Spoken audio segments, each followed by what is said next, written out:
redução drástica na produção na Bacia de Campos. Os impactos serão desastrosos para a economia da região. A entidade segue na luta contra as demissões.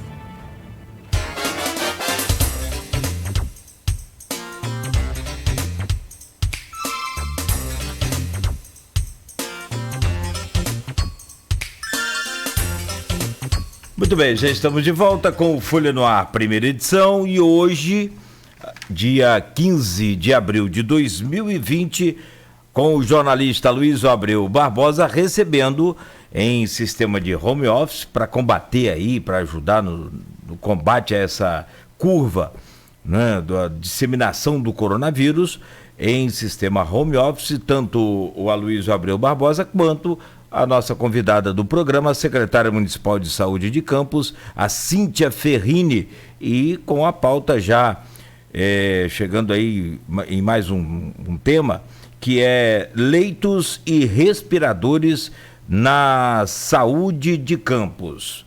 Aloysio, voltamos com essa pauta e com a secretária Cíntia Ferrini.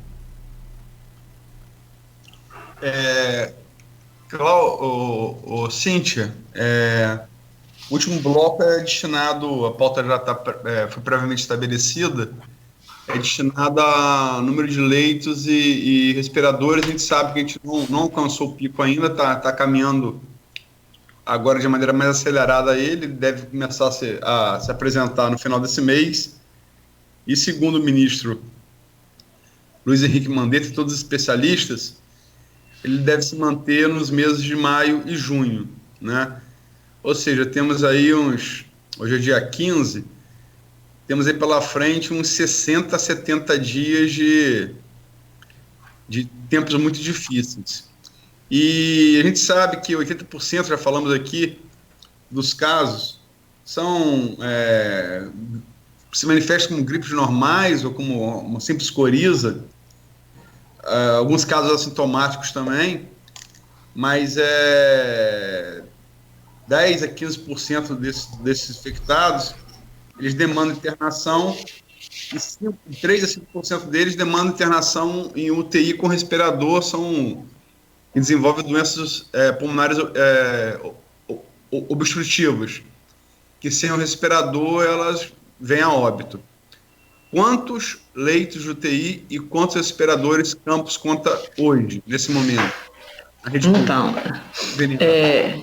em relação à rede contratualizada, né, que é aquele leito que hoje o município tem contratado de UTI, a gente tem 193 leitos de UTI. Só que esses leitos se dividem em leito geral, né, e leitos também pediátricos e neonatal. E a gente, assim, também tem cadastrado no banco de dados oficial, em média, em torno de 220 respiradores na rede como um todo, né? O que ocorre é que esses respiradores fazem parte da rede própria e, em algum momento, da rede terceirizada, e, se necessário, né, e aí tudo depende da evolução dos casos, esses respiradores leitos de UTI que poderiam ter sido utilizados no momento para uma cirurgia eletiva vai ser utilizado única e exclusivamente para atenção à urgência e emergência e especificamente ao Covid, né, porque a gente não pode deixar de pensar que existem outras urgências também. Por exemplo, o Hospital Ferreira Machado hoje tem um número de leitos de UTI geral de 24 leitos. Você não pode pensar que esses leitos vão atender especificamente só Covid, né? O hospital é referência no grande trauma, e esse leito acaba sendo utilizado em alguns momentos pelo paciente do trauma. Então, não dá para você imaginar que não vai ter mais acidente, né? Vai reduzir, porque se o trânsito reduz, se as pessoas ficam em casa, você também tem uma redução de casos aí graves de acidentes, né? Tendo que utilizar leitos de UTI, assim como as cirurgias cardíacas e oncológicas que permanecem pelo risco que significa não realizar para esses pacientes. Então, nem todos esses leitos seriam única e exclusivamente para a ocupação do Covid dentro de uma regra normal. O que pode acontecer é que tudo que foi eletivo, em detrimento do que é urgência, principalmente na questão do Covid, tenham que ser ocupado, na sua maioria, em relação ao Covid. Hoje a gente tem um número de ocupação ainda de leitos de UTI por conta do Covid pequeno, né? A gente tem aí de 2 a 4 pacientes internados em leitos, ou confirmados ou com suspeita, e não tem uma grande ocupação. Se a gente tiver o isolamento horizontal e a gente não tiver essa propagação dos índices de contaminação e de casos graves, se Deus quiser, a gente não teria, né, necessidade de ocupação desse número todo. Mas dentro de uma perspectiva epidemiológica, a gente pode ter aí, dentro dos casos infectados, em torno de 150 pacientes internados para leito de UTI. Essa é uma das estimativas que a gente tem. Se todo mundo ficar doente ao mesmo tempo, né, se todos os casos graves acontecerem dentro de um pico num período curto, e a gente sabe que o tempo de permanência de um paciente COVID é um tempo alto, ele fica em média de 14 a 15 dias. Não. O UTI é 21. A gente tem também casos de respirador de 14 a 15 dias também, né? Porque às vezes fica na UTI, mas nem sempre também significa que é único exclusivamente por conta da situação do respirador, né? Ou seja, um leito de UTI, no máximo vai atender aí um paciente e, num caso muito positivo, 2 pacientes dentro de um mês, né? Então, o que a gente precisa de fazer é reduzir os casos para que eu tenha menos casos graves e para que eu não tenha aí um caos na estrutura, né? Uma superlotação, uma inviabilidade. A gente está em torno de 220 leitos cadastrados na rede contratualizada e própria, respiradores, né? E no momento em que é necessário... Leitos cadastrados entre rede própria e conveniada e contratualizada. 193, isso. 193 ou 220?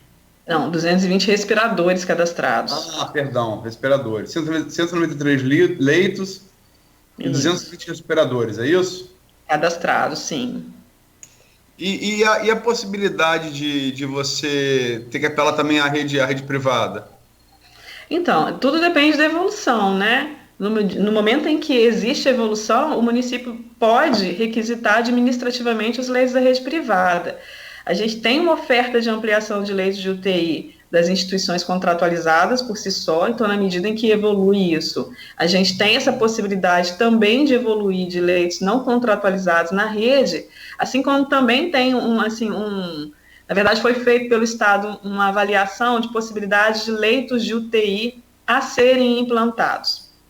E aí foi encaminhado para a Secretaria Estadual de Saúde, junto à rede contratualizada, a rede própria do município, uma possibilidade de ampliação de 46 leitos de UTI. Esses 46 leitos de UTI, com possibilidade de ampliação, dependeriam de equipamentos. Esses equipamentos foram enviados para a Secretaria Estadual de Saúde numa perspectiva de que eles pudessem ser enviados aí para o município, porque tendo Campos essa referência regional, esses 46 leitos não ficariam única e exclusivamente para a população de Campos, né? Também atenderiam. 46 leitos com respiradores, né? Não, aí a gente dependeria de equipamentos que o Estado enviaria. Eles estão aguardando o envio de equipamentos pelo Ministério da Saúde para que esses leitos sejam estruturados, porque toda a estrutura física é adequada, né, em termos de obra, instalação, tem equipes de profissionais para estarem trabalhando nesses serviços, o que dependeria era desses equipamentos.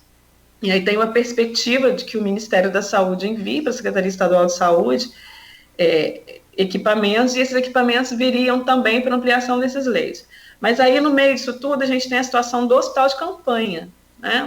O hospital de campanha que está sendo montado já aqui em Campos, e que contaria com 20 leitos de UTI e 80 leitos clínicos, né, que também seriam um suporte para a região. A previsão é que ele fique pronto no final do mês. Ele começou a instalação no último sábado, né? Exatamente. Coincidentemente, no dia em que morreu o primeiro paciente com Covid, que foi o Hudson, né? Sim. E a previsão é que fique pronto no final do mês. Isso. O Mandetta já declarou que trabalha com a previsão, como ocorreu em todos os demais países do mundo, ocorre agora em Nova York, de colapso da rede de atendimento. Vocês trabalham com essa possibilidade aqui? Isso seria quando? Qual a projeção? Então, na verdade, os números dessa segunda quinzena também vão representar o que vai acontecer nos meses posteriores. Se a gente tiver uma ação importante, né, da sociedade, no sentido de reduzir esses casos com o isolamento horizontal, a gente pode vir a não ter um colapso. Então, assim, é por isso que a gente fala que nada é mais importante hoje do que o comportamento da sociedade, do que a questão do isolamento horizontal, porque ele pode vir a não ser efetivado a questão do colapso da rede. Só existe essa alternativa, visto que não tem um medicamento ainda para curar e nem a vacina, é você reduzir os casos num período curto para que você não tenha um colapso na rede. Nos outros países já existe o colapso na rede. A gente já tem uma preocupação grande. Em Campos hoje não existe, porque o número de casos que a gente tem em UTI ainda está sob controle, mas se os números se multiplicarem por conta do não isolamento social, a gente pode vir a ter o caos, sim. Só que, qual é a segunda alternativa? A gente tem níveis diferentes, né? Hoje a gente está no nível que a gente conta com a rede contratualizada. Hoje a gente concentra essas internações, tanto clínicas como internações em UTI, no CCC, né? Que é o serviço que foi montado junto à Beneficência Portuguesa. Lá hoje eu tenho 19 leitos de UTI, única e exclusivamente por Covid, e eu tenho hoje uma ocupação de 2 pacientes só. Então, assim, eu estou num momento ainda confortável, mas se não houver isolamento social e os casos se multiplicarem, e é o que você faz hoje que vai refletir daqui a 15 dias, né? É o que a sociedade faz hoje, que reflete no número de casos daqui a 15 dias, ele pode evitar esse colapso da rede. É o tempo que o vírus infecta e começa a manifestar... Exatamente. Agora, Nada. A Folha tem registrado todo dia Boulevard cheio, Mercado Municipal cheio. Então, a gente... Quer dizer, o apelo que você está fazendo, ele é lógico, mas ele não se constata nas imagens diárias do centro da cidade, né? Exatamente, a gente, assim, aí o promotor Marcelo Lessa até chegou a dar uma entrevista por esses dias aqui e falou justamente nisso, né? Ontem. Isso, ontem. E se for necessário força policial para que essas aglomerações não aconteçam, vai ser utilizado.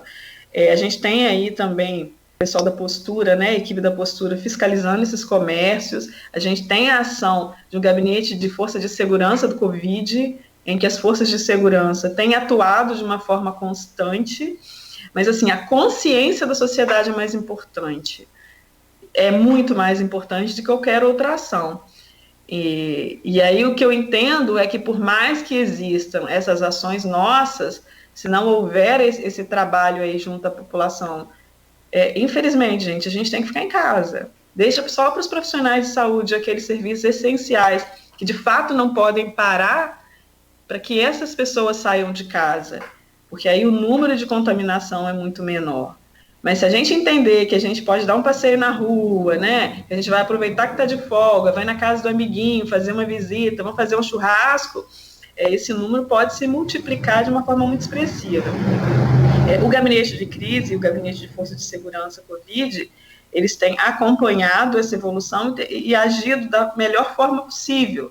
Mas ainda a gente entende que existe esse afrouxamento social em relação à questão do isolamento, e a gente pede aqui, né, nesse programa de rádio, gente, fica em casa, que o que você faz hoje, ele pode garantir a vida de um familiar, né, de um ente querido, que a forma mais difícil da gente acabar acreditando nisso é perdendo alguém que a gente ama, né. Então, a sociedade nesse momento tem o mais importante papel. A gente, enquanto saúde, a gente, né, enquanto município, a gente está trabalhando dentro do máximo que a gente consegue, mas se houver uma explosão de casos, a gente pode ter um caos aí nas estruturas, sim, de saúde. E que a gente não vai conseguir evitar isso se não houver o comprometimento da sociedade. Outros países não conseguiram, a Europa não conseguiu, os Estados Unidos não conseguiu. Então é difícil de acreditar que a gente, Brasil, vai conseguir superar, né, o que esses países com grandes investimentos conseguiram fazer em termos estruturais. Embora há que se destacar que os Estados Unidos, com todo o poder econômico deles, não tem um SUS, né? Inclusive, essa é uma das brigas ali entre democratas e republicanos, né? Eles não têm um acesso universal à saúde garantida como no Brasil. Com certeza. Define o que seria o caos. O caos é a superlotação, insuficiência de leitos de UTI para atender uma população com casos graves, né? É você escolher entre as pessoas que precisam de um respirador quem você vai salvar. O que vive a Europa, o que vive os Estados Unidos. Itália. Exatamente. Exatamente, isso é um caos, né? Você não ter viabilidade estrutural de leitos de UTI, principalmente, para salvar as vidas possíveis de serem salvas, né? Estamos chegando, já passamos até do final do programa, embora tenha começado mais tarde também. Eu só queria ler aqui, no grupo foi mandado por Kleber Glória, da Santa Casa, diretor clínico da Santa Casa de Misericórdia de Campos, no grupo do programa. Na verdade, queria fazer uma constatação e dar meus parabéns à nova secretária de Saúde, que com pouco tempo de trabalho já buscou contato com as direções dos hospitais filantrópicos com o intuito de harmonizar as relações, unir forças não só agora na crise, mas para qualquer momento. Tem tempo que não temos uma pessoa harmônica na secretaria. Parabéns, secretária. E conte com o apoio da Santa Casa nesta crise de saúde e em qualquer situação onde for possível ajudar. Kleber Glória. Eu agradeço, né, a colocação aí do Dr. Kleber, que representa uma instituição tão importante para o município, que é a Santa Casa de Misericórdia, uma estrutura grande, né, uma estrutura que nesse momento ela pode trazer um apoio ao município em relação à questão do Covid, já se colocou à disposição, como outras instituições também. O Hospital Escola Álvaro Alvim se colocou à disposição do município com as suas estruturas, a Beneficência Portuguesa, que está sendo uma grande parceira, a própria maternidade do Plantador Ificana, que também tem colocado que, se for necessário utilizar as estruturas, preferencialmente para gestante Covid, ela também está à disposição. Então, a gente tem, assim, o que é importante hoje? A gente ter a parceria dessas instituições para que a gente possa, de forma planejada, no momento em que evoluem os casos, ter essas instituições a favor da população, né? E eu entendo que essa relação é uma relação, de fato, de parceria. E eu fico muito feliz com a colocação de Dr. Kleber, né? E de ouvir essa colocação também de outras instituições. Tenho certeza que o objetivo é trabalhar em conjunto. Eles são importantes demais, né, para o sistema. Nós não sobreviveríamos no sistema de saúde se não houvesse esses parceiros. Quem faz a cirurgia cardíaca hoje é rede terceirizada, quem faz o tratamento oncológico é a rede terceirizada, quem faz todo atendimento ao paciente para hemodiálise é a rede terceirizada. Nós não somos o suficiente. Então, quando existe essa relação de parceria, né, de harmonia, o sistema acontece de uma forma muito mais firme, mais forte e com resultados com melhor qualidade para a população, que no final o que a gente quer é isso, né? Garantir uma melhor qualidade assistencial para a população de Campos. Tá bom, Cíntia, agradecer demais a presença. Chegamos ao final aí, passamos até um pouco. Obrigado aí, sucesso nessa empreitada que não é da Secretaria de Saúde, não é de um governo, é da sociedade, né? E vai significar a diferença de vida e morte de muita gente. Sucesso. Obrigado, muito obrigada. Obrigado, secretária, também, em nome de toda a equipe aí, a gente agradece sua atenção. Agradece ao Marcelo também, né, Luiz? A família toda aí, pelo carinho. Marcelo, Leonardo, os cachorros. Colaboraram aí. Colaboraram também no final. A obra aqui do vizinho que estava querendo botar máquina aqui para, enfim. Home office, né? Home office. Tá bom. Bom dia aí, secretária, mais uma vez, muito obrigado. E conforme eu comentei com a senhora, eu encaminhei os dados aí, porque antes do programa, a Luísa, eu comentava com ela sobre o presidente do CRT-RJ, o Conselho Regional de Técnicos, que está fazendo uma campanha Técnicos do Bem para ajudar aí a questão do recuperação, conserto de materiais aí, de equipamentos hospitalares gratuitamente. Aí já mandei tudo pro zap dela aí também. Toda ajuda é bem-vinda neste momento. Bom, eu peço desculpas aí às pessoas aqui do comentarista que não tivemos tempo de responder todas as perguntas. Sobretudo aqueles que fizeram no final do programa. Não deu tempo. Desculpa aí, fica para a próxima. Sim, perfeito. Aloysio, então, obrigado mais uma vez aí, até amanhã. Assim que... Amanhã é o intensivista do CCC, cirurgião cardíaco, o Vitor Carneiro, né? Vai estar aqui conosco no Folha no Ar. O homem que está no... Trabalha lá na linha de frente do CCC. Está no olho do furacão, né? Exatamente. Vamos dizer que furacão é exagero meu, tomara que sim. Tá, mas é só uma suposição. Aloysio, obrigado, bom dia. Vamos à luta. Hoje é quarta-feira, dia 15 de abril. Secretária, mais uma vez, obrigado. O Folha no Ar, primeira edição, fica por aqui.